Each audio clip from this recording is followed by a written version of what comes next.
to Art and Yoga from Home. I'm Mary Murray at home. I'm the curator of modern and contemporary art at Munson Williams Proctor Arts Institute. Thank you so much for joining us.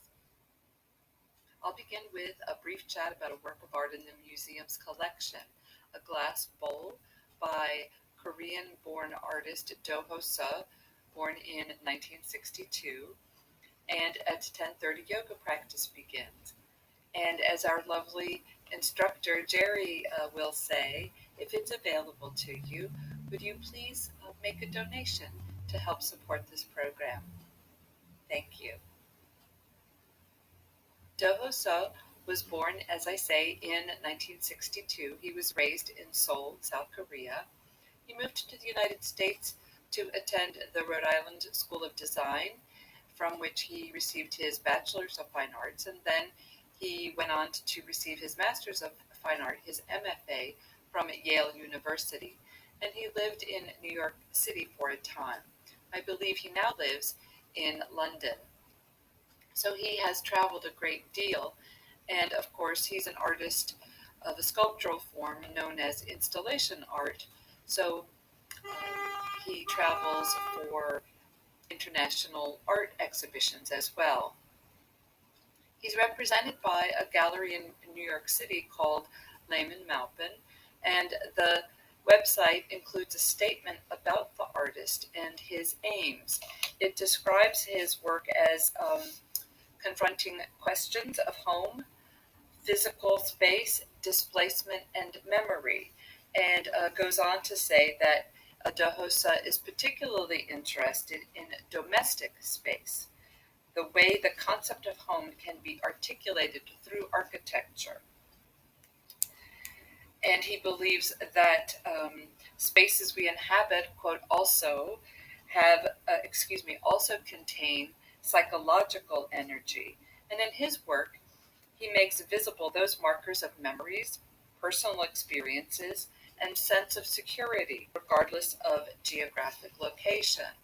So he's best known for works of art that recreate spaces where he has lived, his parents' home in Korea, or an apartment stairwell from New York City. And he recreates these in a diaphanous material in lovely colors, and they are physically and emotionally evocative of these spaces that he once inhabited, but they're also translucent and insubstantial, just as memory might be.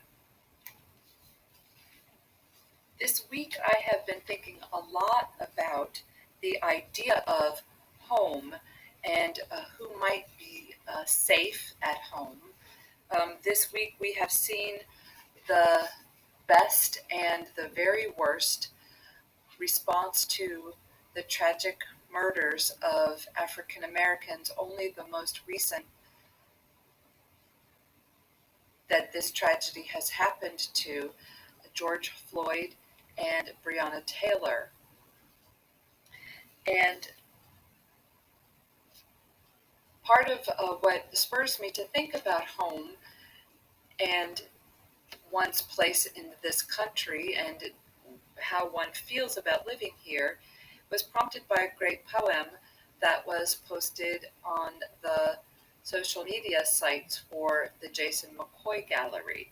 And it is a poem titled Let America Be America Again by Langston Hughes. And I believe it was written during the Depression in the 1930s.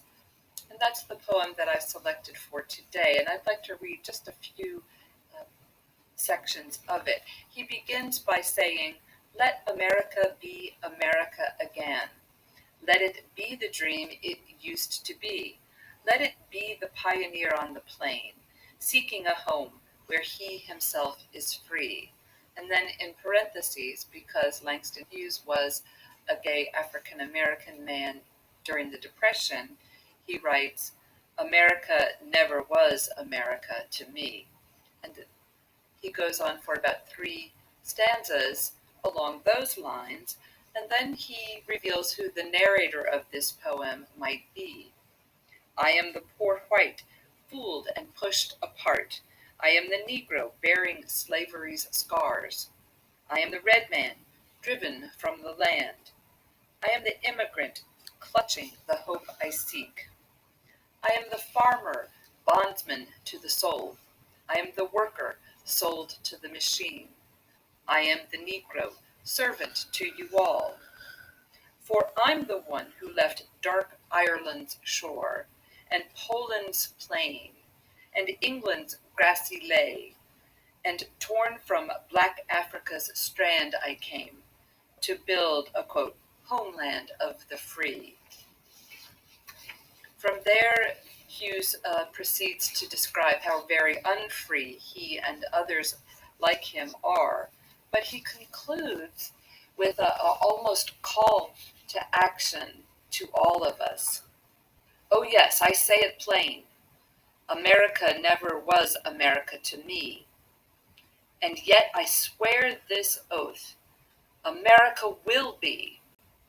Out of the rack and ruin of our gangster death, the rape and rot of graft, and stealth and lies, we, the people, must redeem the land, the mines, the plants, the rivers, the mountains and the endless plains. All, all the stretch of these great green states, and make America again.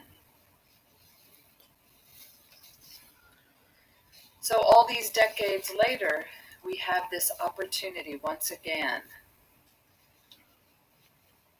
Will we create a mutual home here in the United States where we all feel safe? And how does this relate to Dohosa's glass bowl?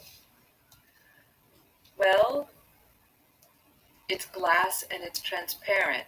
There is perhaps no duplicity.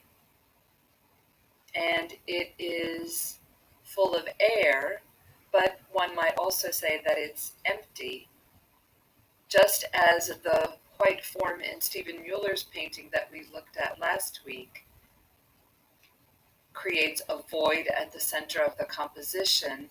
In Buddhism, it's my understanding that we seek egolessness, that we try to empty ourselves.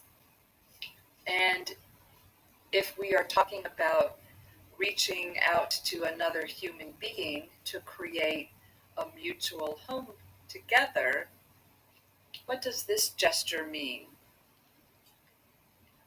A gesture in a transparent and empty bowl. In yoga practice, we sometimes say that we leave our palms up to be in a receiving gesture.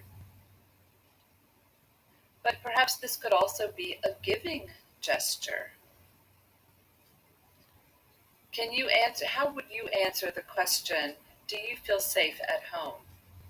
For those of us who might answer yes, what can we do for those of us who might respond no? Could this be a gift, a giving gesture of listening? Could this be a giving gesture of solidarity? Could this be a giving gesture of shared humanity? Perhaps the most important gift of all, sharing humanity.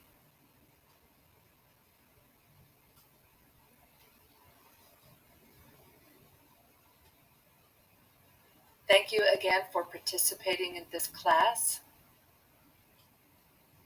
I wish you good health. I wish you safety.